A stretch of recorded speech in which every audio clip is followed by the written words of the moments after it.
Bismillahirrahmanirrahim. Hello, Assalamualaikum. Welcome back to my channel, Galuh Larasati.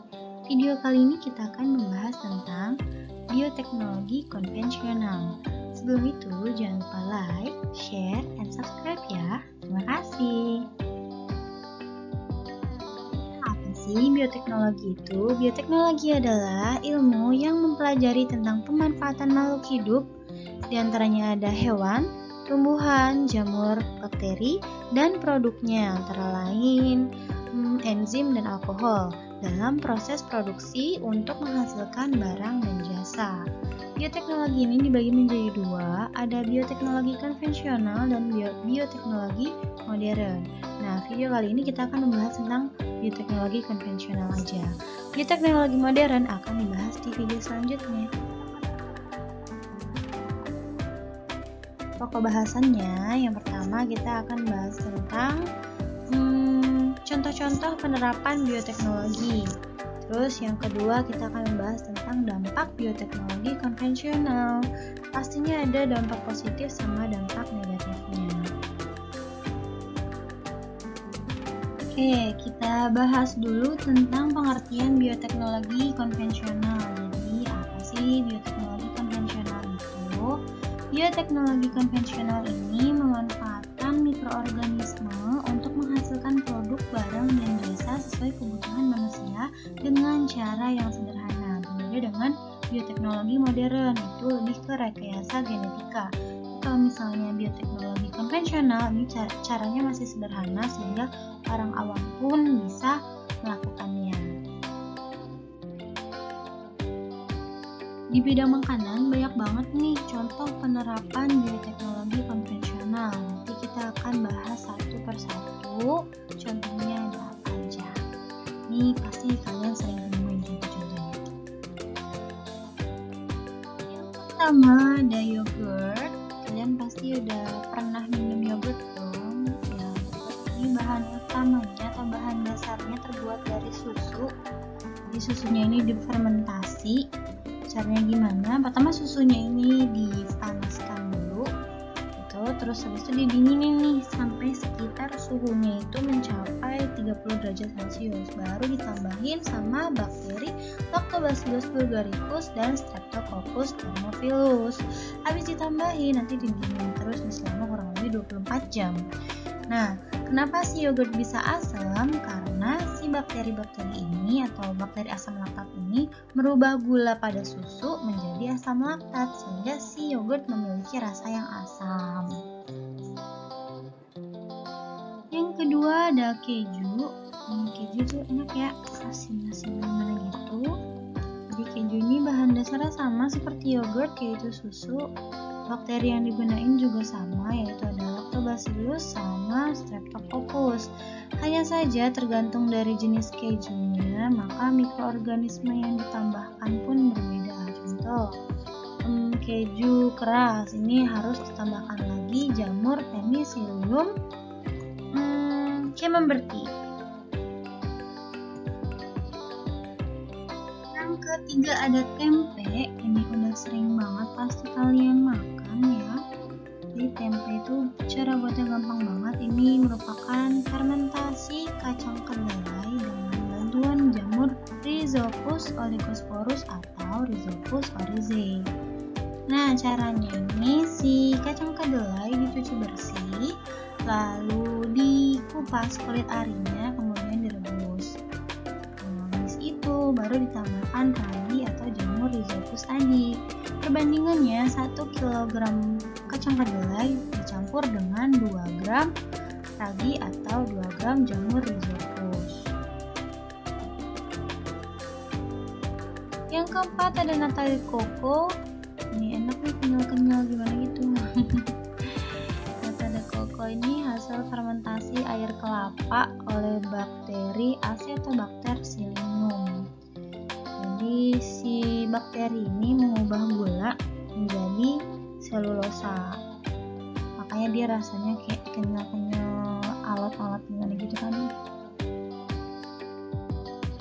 Yang kelima ada mentega. Ini juga sama, bahan dasar utamanya yaitu susu. Cuma bedanya kalau mentega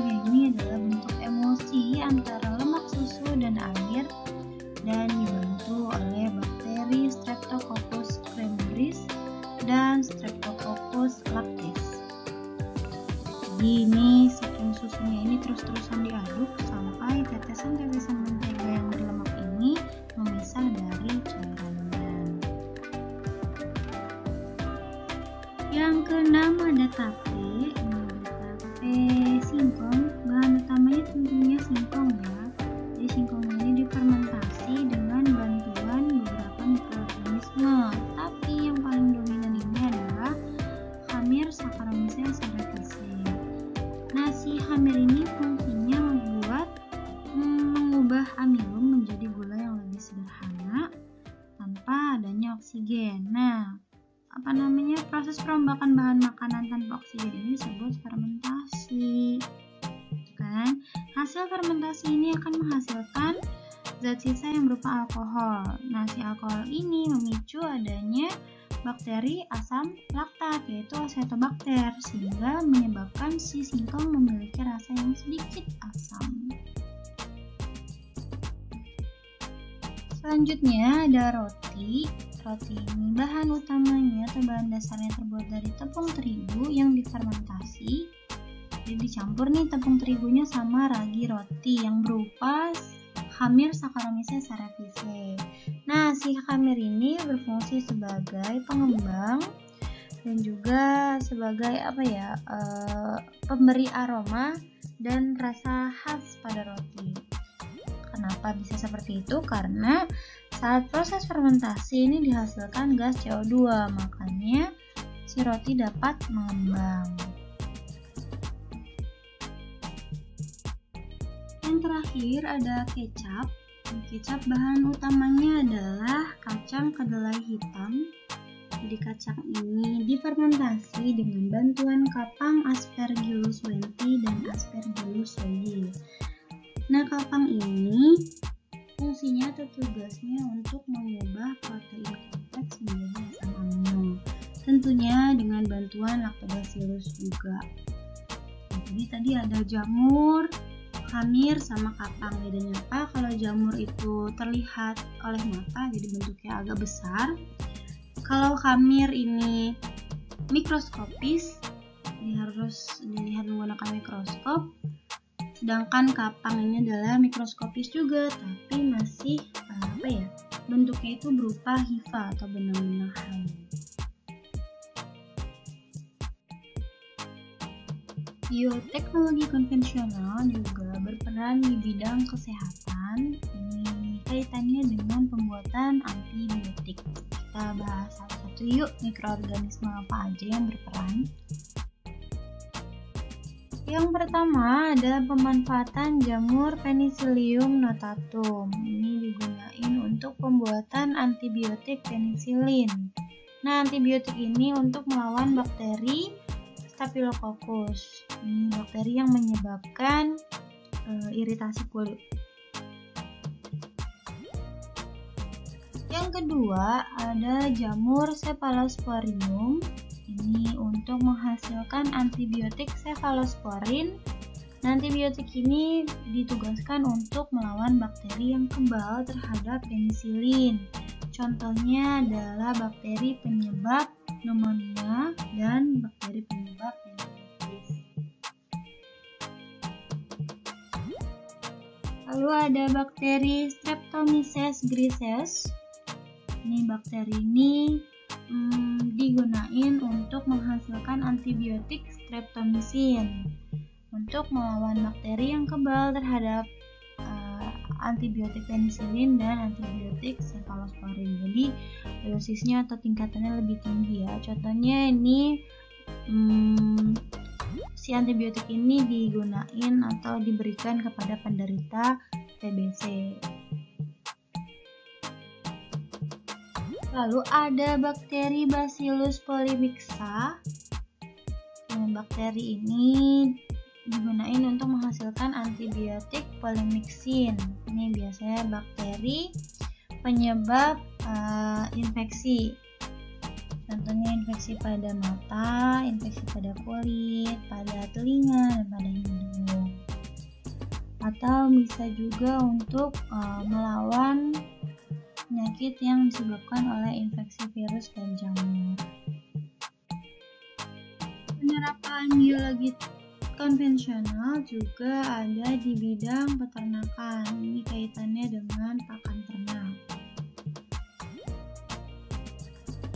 Ada 2 mikroorganisme yang berperan. Yang pertama ada bakteri Methylobacillus methylophorus, dan yang kedua ada protein dari jamur Fusarium graminearum. Ini sama-sama digunakan untuk pakan ternak.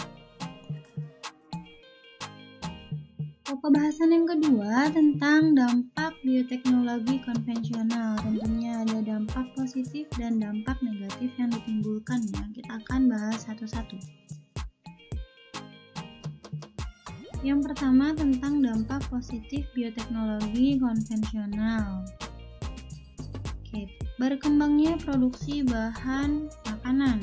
Jadi bahan makanannya ini lebih banyak jenisnya, lebih banyak macamnya lagi. Gak cuma itu aja.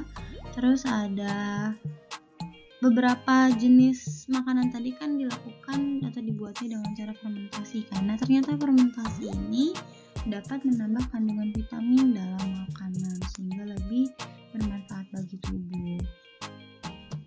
Lalu ada dihasilkan sumber pangan alternatif untuk memenuhi kebutuhan gizi. Ini contohnya ada spirulina sama chlorella. Ini sebagai asupan tambahan atau suplemen buat tubuh. Terus ada ini dampak positifnya, mengatasi kekurangan bahan makanan, meningkatkan hasil produksi komoditas pertanian, lalu ada membantu mengatasi masalah kesehatan tadi karena dihasilkannya antibiotik untuk mengatasi masalah pada kesehatan. Dampak negatif dari bioteknologi konvensional yang pertama, ini limbah dari produksi produk fermentasi ini dapat mencemari lingkungan jika tidak dibuang dengan cara yang benar. Yang kedua, ini adanya persaingan dalam perdagangan produk bioteknologi. Terus yang ketiga ini, jika seseorang terus-terusan menggunakan antibiotik, maka khawatirnya orang tersebut akan menjadi resisten atau kebal terhadap antibiotik tertentu. Nah, yang keempat, ini bahan kimia dan radiasi dapat merusak lingkungan. Oke, berakhir sudah video tentang bioteknologi konvensional. Semoga bermanfaat. Sekali lagi jangan lupa like, share, and subscribe ya. Terima kasih. See you again. Wassalamualaikum warahmatullahi wabarakatuh.